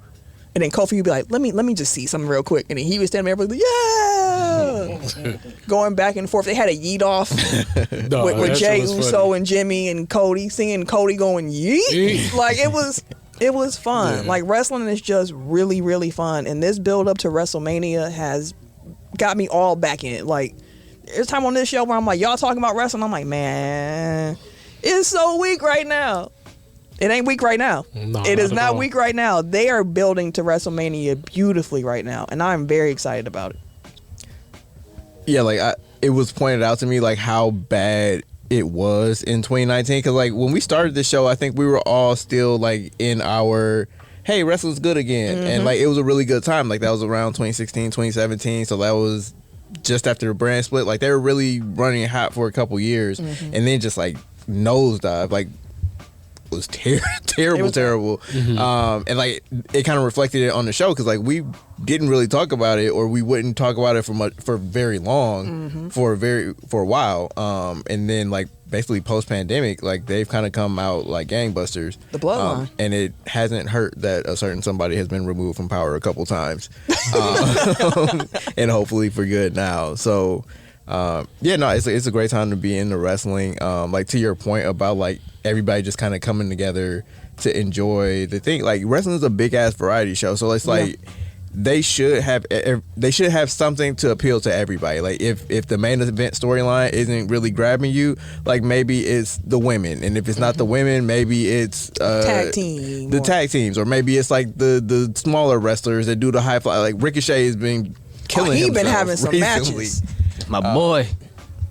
Or if WWE isn't your bag, maybe AEW is. Like there's a very wide spectrum of like what makes wrestling interesting and cool and fun and entertaining, and you just have to find your thing that works for you. Which is why like I don't get all the tribalism, because it's like it's wrestling. Like there's shit for everybody. You don't have to be just AEW or just WWE. You can watch whatever you want. It's wrestling without having to shit on the other one. Bro. Exactly. I go in and watch both. You don't have to shit on the other one. Exactly. That's the part they get me. Jeff Boogs, that's pretty dope that you filming for Fightful and you have the media passes for Mania. I hope you do get to ask questions. That would be tight. I'm definitely be listening. Like, ask them to listen if they listen to Tech Files. If they don't, put them on, bro. Word of mouth. Yep. What that word of mouth do? Make them come quick. Yeet. Oh shit. Yeeting and coming quick. Oh, that's exactly what they do. They yeet. No Diddy. No Diddy. But yeah, go ahead, Tim. So going into Mania season, what is your favorite storyline heading into the season, or just heading into we about what, a week and a half out now? A week from Saturday, fam. Gotta figure out where we watching WrestleMania 2. Or you are right. Mr. Live. Exactly. Right. Mr. I'll be there. I got the Usos. I've been looking forward to this storyline since honestly before SummerSlam, but like I've known that this is the end game since SummerSlam, so I've been looking forward to it, and like I've loved the journey of both of them. Like Jey Uso basically becoming like the 1B, 1C top babyface in the company. His entrance, I can't wait to see that live and in person, because that shit is going to go crazy. Like that's probably gonna be one of the best like visuals from the weekend, I would imagine. And then like Jimmy has really been fun. Like if you've actually been paying attention to him, like his kind of delusional, like I'm the tribal chief, I'm not the tribal chief, like no yeet, like all that shit has been funny. And like even like him in the Royal Rumble when he was like trying to dap everybody and everybody left him hanging, like he's just like he's leaned in. Like it doesn't make sense, but like that's the beauty of it, is that none of it makes sense. I got so scared for a second because I got an alert and it said Bob Uecker, and I was like, what about him? But he's just set to broadcast the Brewers home opener. I hate it when they do. He almost. All right. Woo, because I saw Bob Uecker 90, and I was like, what? What about him? Hate it when they do that. Like, don't start the alert that way. No. Start it with announcing the Brewers home opener is going to be... He's 90 afterwards. Like, right. Have y'all seen like these posters, like flyers that be looking like obituaries of like celebrities? Like, yes. I don't know who doing these graphics now on these flyers, but y'all need to get it together. That sounds crazy. Yeah, I seen something with like Anita Baker on it. I was like, damn, Anita Baker died, but she actually doing a concert or something. I'm like, man, what the fuck? No, they got to stop that. They had angel wings and doves and shit on it. I'm like, what type of shit? No, they got to change. I thought she went home to see the Lord. She just went home. she just went home. She tired. From Trader Joe's. Dude, Anita Baker be turning up on people. She do though. I'm telling you, She stand on business. Last possession, Anita Baker standing on business. Yeah, so I got the Usos. I don't know, like I don't have any high expectations for the work rate in the match, but it'll just be fun to see like twin brothers fighting each other. Yeah. Yeah. And the fact that they've kind of like they've been wanting it themselves. too. Yeah. Because like going back to like the older brother versus brother matches that we've gotten, like you know the difference between Brett and Owen. You know the difference between Matt and Jeff. Like there was a clear like star and another one that was like whatever. But like the Usos have been like basically a unit since they came on, and like now to see like their growth separately has been interesting to see. And like now like let them get some time and let them fight. It's gonna be fun. Let them fight. Maybe we get to see Rikishi. I hope so. Oh yeah. Special guest referee. Stink face. On who? I don't know. Somebody get it. Not his son. That's no Diddy for real, because that's some wild shit to like throw onto your son. Like, and I'm gonna hit you with a stink face. Yeah, do it for the people. You know, slap. I would say Rhea Ripley just did it to Nia Jackson. Oh yeah, she did. I volunteer.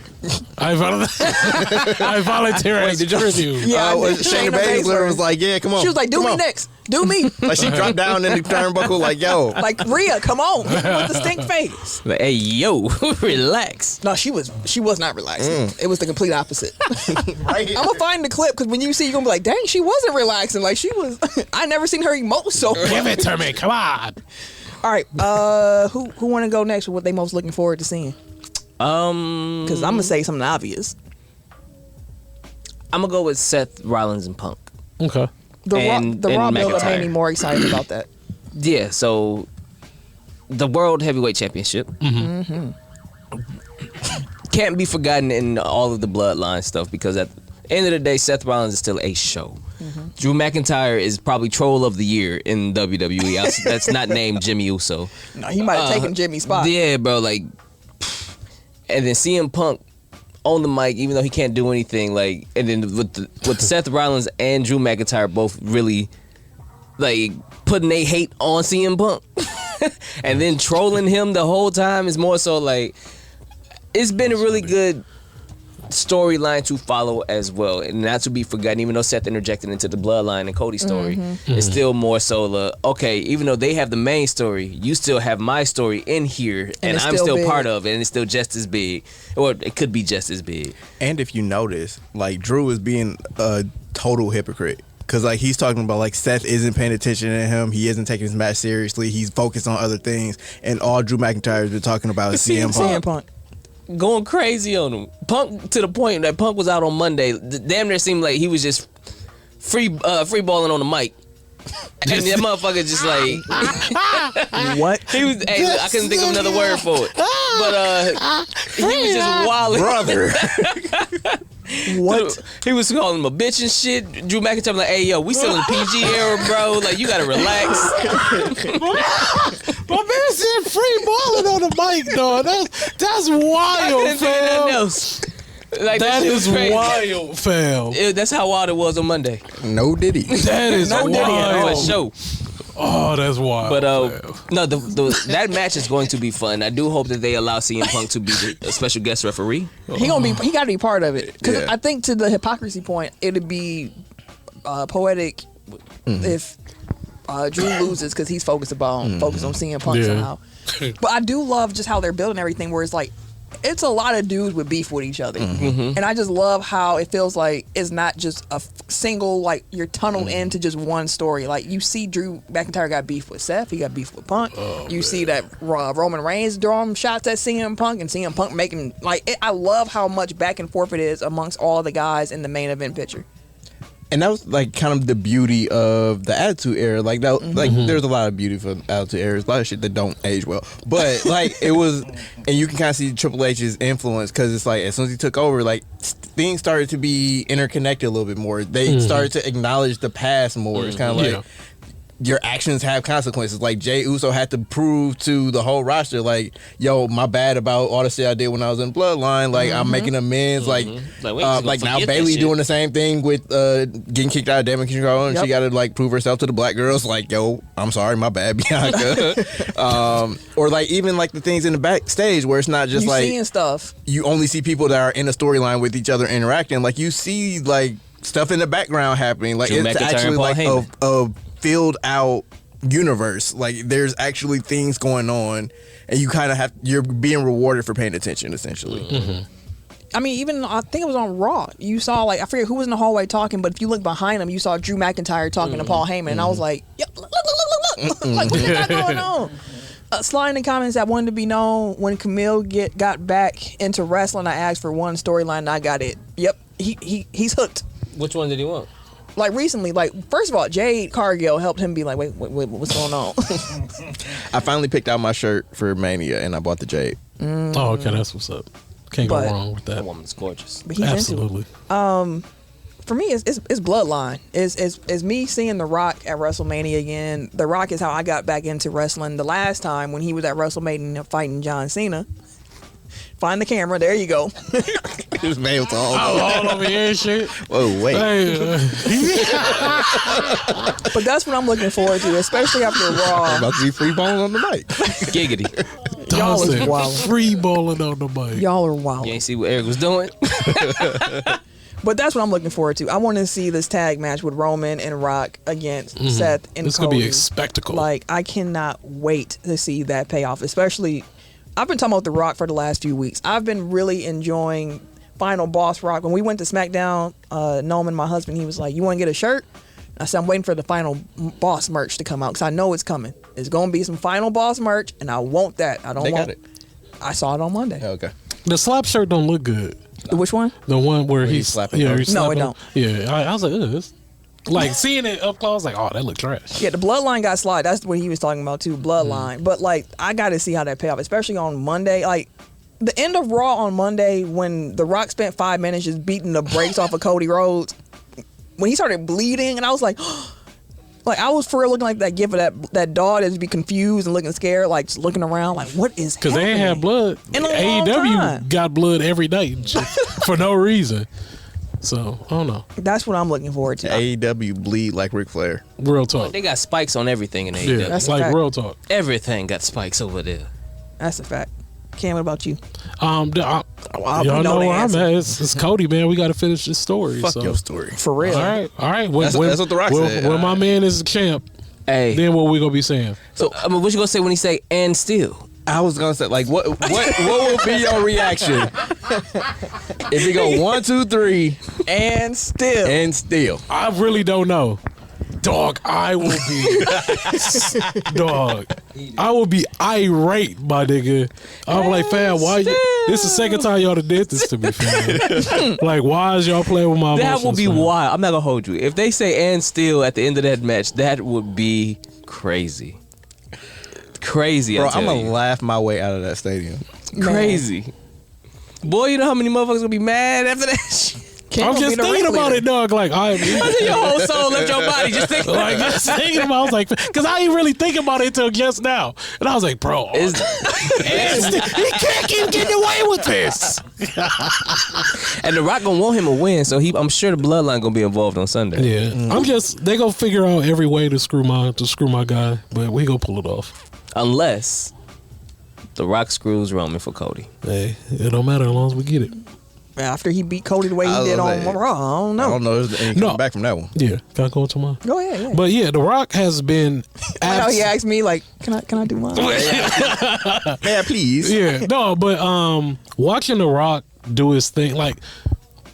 Y'all, I came on here a few weeks ago. I was like, "Dog, fuck The Rock." Like, I hate big him, hater activity. Like hating, like I was big Cody crybaby out here. You were, but like I'm glad you admit it. This man, finally, all right, whatever. But this man, The Rock, finally, like he bringing like Hollywood, like to WWE. Like this man is acting his ass off. Like he is like the best heel. Yeah. And it's like I tried to hate him, but he's so good at what he does, you can't hate him. And I'm like watching him beat the shit out of my guy. And I'm just like, this shit is cinema, nigga. Like it was like a fight, like really a fight on boss. Like my man's was running raining and shit raining. too. Fam, these niggas fighting outside, it's raining. My nigga bleeding, he got a suit on. The Rock got his arms talking out. Talking shit, just standing above him. I'm like, bro, this Take shit, a belt off that say Mama Rhodes on dog, I'm like, fam, this shit is amazing. You got my mama name on that belt. It was amazing. Wiped Cody's blood on the belt. Like, what y'all doing right now, y'all bringing cinema. And also the Rock's, to the Rock's new entrance. Yeah. Phenomenal. Oh, yeah, that's fine. Phenomenal. With the Versace slides that Rock running around being a menace again, and Versace shirts, the only thing that's missing is the sleeves. He don't need the sleeves no more. But then it's like, damn, like, I'm not gonna say I forgot how good he is, but I'm like, dog, he's still that damn good, which is nuts. And you can argue like he slipped from his prime, and he is still but he's still there though. It's like crazy. And the fact that this is like a new character, like that's the thing. Like this isn't anything like it's taking elements of previous like heel Rocks, but like this is a whole new thing because he was never like a menacing heel. He was never like No, he's more physically so like, imposing. Like he was more so clowning like on you. Right. He was always cool. Like he was always like the bully that just make fun of you. But like now he's the bully that will whoop your ass. Cause he big as fuck. That's what I'm saying. Like this is different. This is new, so it's interesting. I forget which one of y'all was talking about the Drew and CM Punk and saying like CM Punk had to chill out. Like you saying too much. Yeah, but because he been PG. Shit, The Rock. But that's what I was gonna say. The Rock actually getting some heat in the back because The Rock don't care. He cussing all through his promos. He doing what he wants. What Drew say? Didn't Drew say something? He said PG. He said PG, brother. To CM PG, Punk. brother. Yeah. And that's been the problem apparently because they getting memos in the back like, remember it's the PG program, and they like The Rock has literally been on TV getting bleeped. Like y'all have to send in y'all have to send in his script ahead of time so Fox know when to beep. So like They gotta put on a slight delay. It's like 30, like maybe a 20-second delay. I don't right. They don't But like trust I don't him no know if that's like if it is true. It's the fucking Rock. Like you can't compare like what you do. You can't be like, well, how come the Rock? Because it's the fucking Rock. Like the Rock could like Let you go out there trying to like cuss what was gonna happen. right. Like Never come back again. Never be on TV again. Fox is just happy to have the Rock on their network. Like they'll let him do whatever the fuck he want. Like no.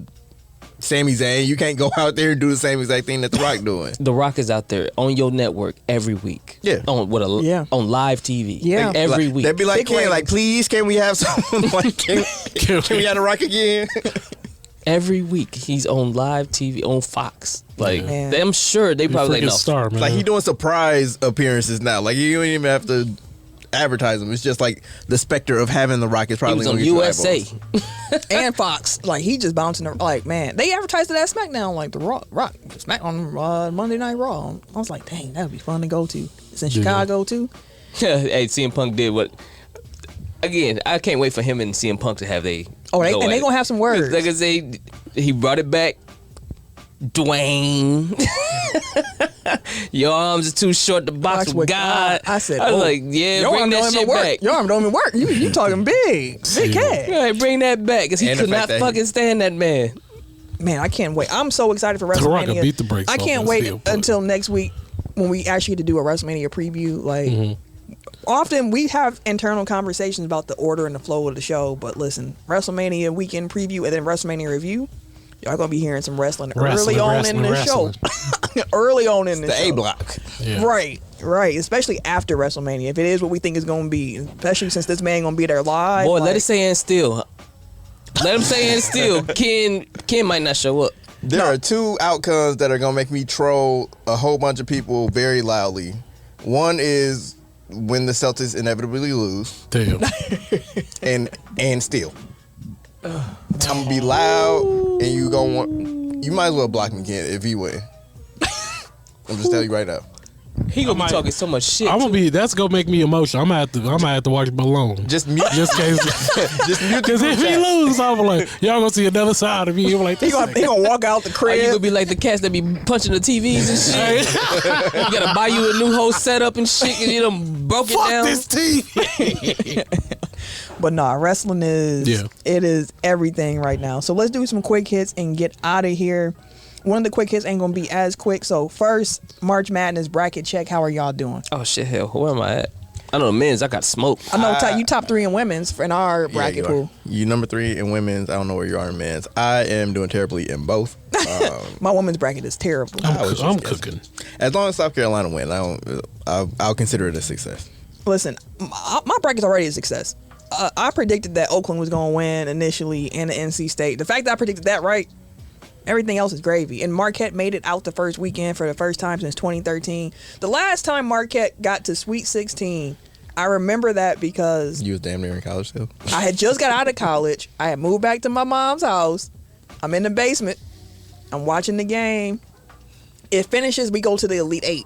Geeked, and it was like a Friday or a Saturday night, and I forget who was at my house, but I know Sam was there, Tim's wife, my best friend, a couple other friends. Tim was in basic at the time. We went to Safe House, a random choosing of a bar. We went to Safe House and we partied that night. They was partying like they went to Marquette with me. Like it was a time. Safe was House. Jimmy on that team? No. Jay? No. Who was that team then? That was a team. Let me pull up the roster. Like that was after they left. If I told y'all I was in 2nd and 3rd place in the women's bracket, would y'all believe me? How you in 2 you places? You got burners? My first bracket was supposed to be under my name. Oh Lord, Tim is out here with This nigga out here cheating. So the ESPN bracket is actually me. Because I pulled it up and it was like, yo, bracket. I'm like, why my name ESPN 6? Oh. This nigga. Oh. He said, why is my name? It's like the list of Jericho. Why is my name on here? No, that's what Jamel Wilson. That was Todd Mayo, Juan Anderson, Vander Blue. We talking Vander Blue.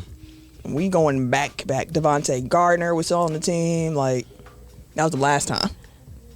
And we here now. A whole lot of names that I forgot about. Yeah, I picked Marquette to win it all. So it goes to show how serious I take this bracket. I just want my team to do good. I'm excited. I know the answer, but I want to know how close it is. Were you more excited that Marquette won or that UW got eliminated?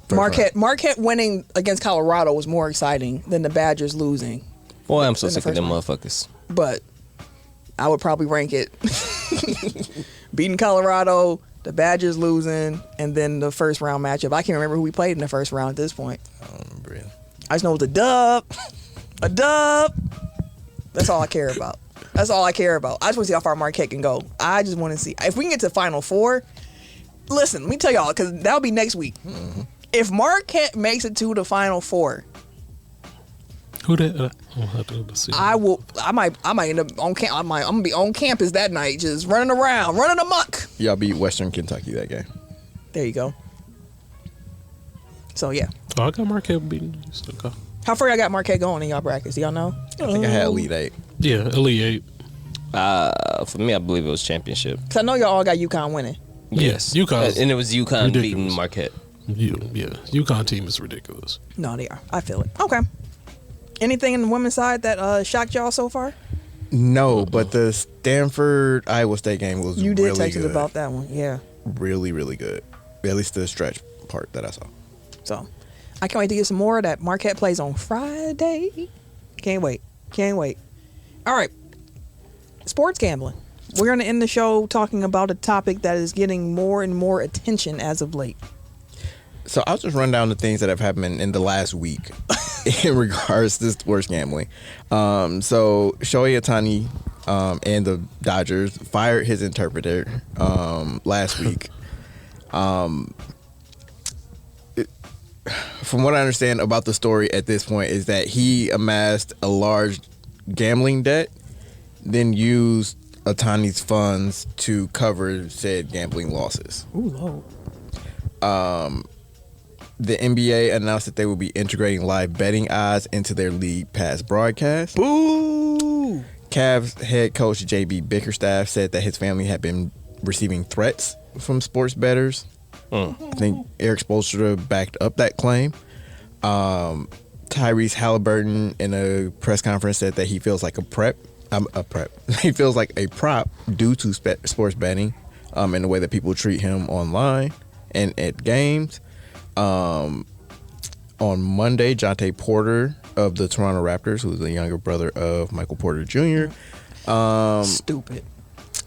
it was announced that he was being investigated by the NBA for irregularities on prop bets. He recently left 2 games early that resulted in too blatant hitting the unders in games that were heavily bet upon. So like there was a lot of money bet that he would hit his unders, and then he mysteriously left those games early. One was like for an eye injury, or it was some like random stuff. He was One was sick an illness in in the eye. In the eye. And then just today, NCAA President Charlie Baker announced that the organization was working to ban prop bets on college athletics across betting markets. He's quoted as saying that sports betting issues are on the rise across the country, with prop bets continuing to threaten the integrity of competition and leading to student athletes and professional athletes getting harassed. End quote. Like, this has kind of all been coming to a head recently, but it's been slowly building over the years since sports betting has been legalized.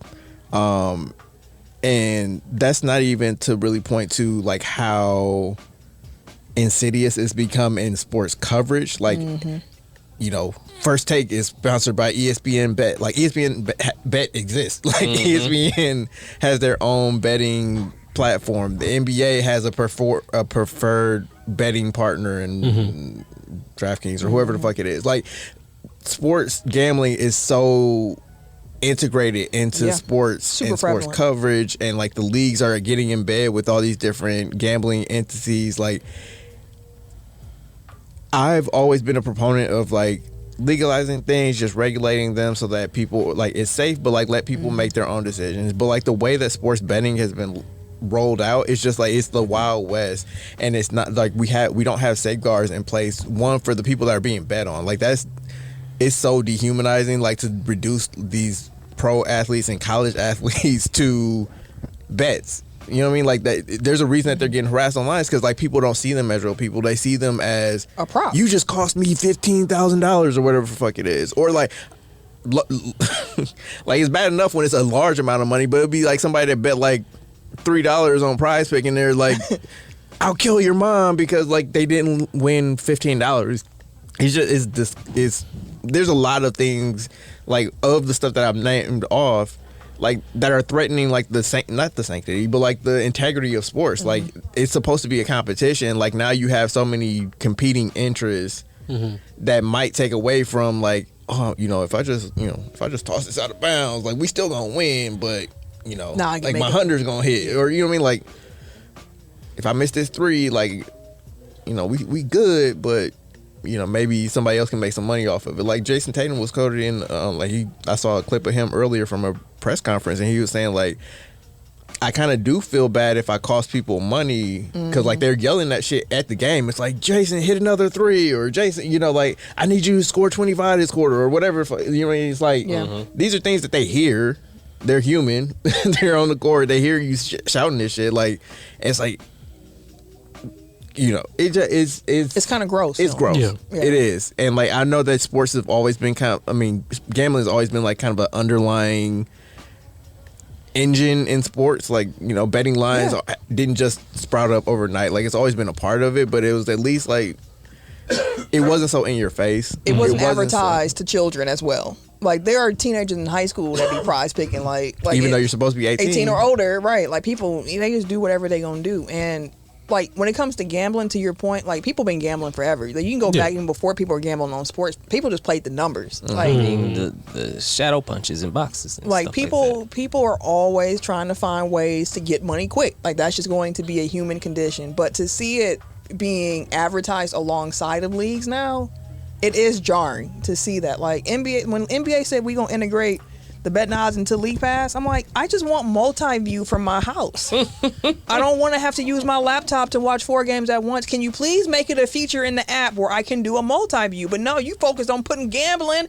into I didn't ask for that. Half the screen. I ask for multi-viewing from my Roku. That's all I want. I want to watch more games than once, but the focus is around betting because there's so much money going into that. Like, it's commonplace. And I'm somebody who does enjoy gambling from time to time. Like, I had to learn about, like, my limits and understanding what it means to play a unit and how to manage your bankroll, because you can't just keep throwing money and throwing money and throwing money. Like, the way I do it, I put a certain amount in there, maybe, like, once every quarter. And it's like, if I run out, then I run out. But, like, this is what I am allowing myself to gamble with. But you're a responsible adult. Like, I wasn't always. Right. Like, and it that's took the a thing. while. Like, it took a while. And, like, now kids don't even have an opportunity to develop, like, that maturity and that self-restraint. Where it's just like, you 18, you just got your financial aid check. It's like, oh, shit, I got $5,000. Or it's like your first credit card in college. Yeah, it's just... Yeah, I feel you on that. And it really is like the advertising piece, because it makes it seem like just this casual thing or this fun like you can thing be to a do. winner. Yeah, you can just, $1 a day, $10 a day. It's just a little, you'll make it back. It's fine, blah, blah, blah. Reese Davis, like, he said it as a joke, but you can't joke with things like this. He said, like, it's this, they say it's, it's a game of chance, but, like, this is a risk-free investment. It's like, no, you can't make jokes like that. To him saying that was a joke, there's a reason why fine print exists. There's a whole Netflix documentary on a guy who, it was a Pepsi commercial about getting a jet if you earn so many Pepsi points, and they never had the fine print of being like, we're clearly exaggerating. You're not going to get a jet. And he got the points and said, I want my jet. Like, he went to court like, y'all, I want my jet. Like, you can't assume people can understand sarcasm or understand, like, especially if you're talking about financial quote unquote advice. Like, you can't do that.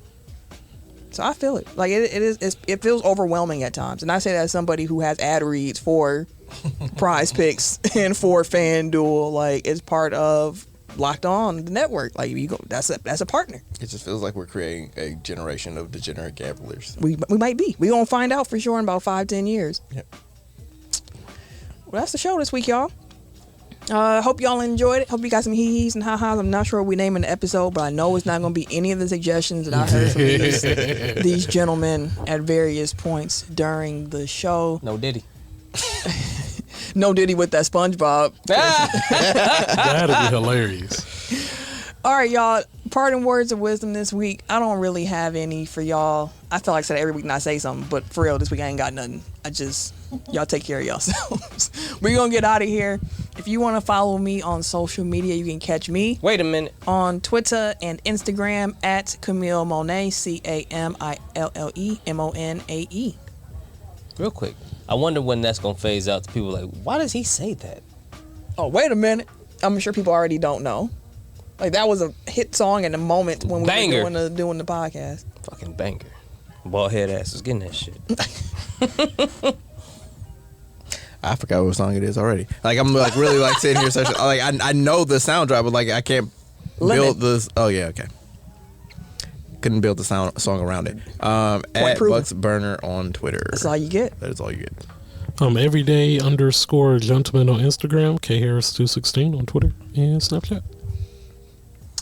And it's your boy, TIMKINZ, the number 3, aka Ass Ketchum, aka Mr. Give It To Me. He started off the song, bro. The truth will set you free. The first to piss you off. I don't even know what he say. I still don't know the words to Cody Rhodes' theme song either. I just be mumbling. I just be, Oh, goodness. That's all I get. I know the part up to that. Adrenaline in my soul. It's dope to see my son like, I didn't even do it on purpose. With all to get them on their feet. Fire. Gets the crowd going. The crowd is here, about to blow. Waiting for me to start the show. Out the curtain, lights go up, I'm home. Whoa! That's what I be doing every time. We out of here, y'all. See y'all. First and last time I'm gonna sing on this show. Could you actually rap Cody's lyrics to this beat? Hell no. Adrenaline in my soul. Something, Cody Rhodes. Doing it all to get them on their feet. Yeah. Yeet. the crowd is here. I said I'm about to blow. Okay, these empty to start the show.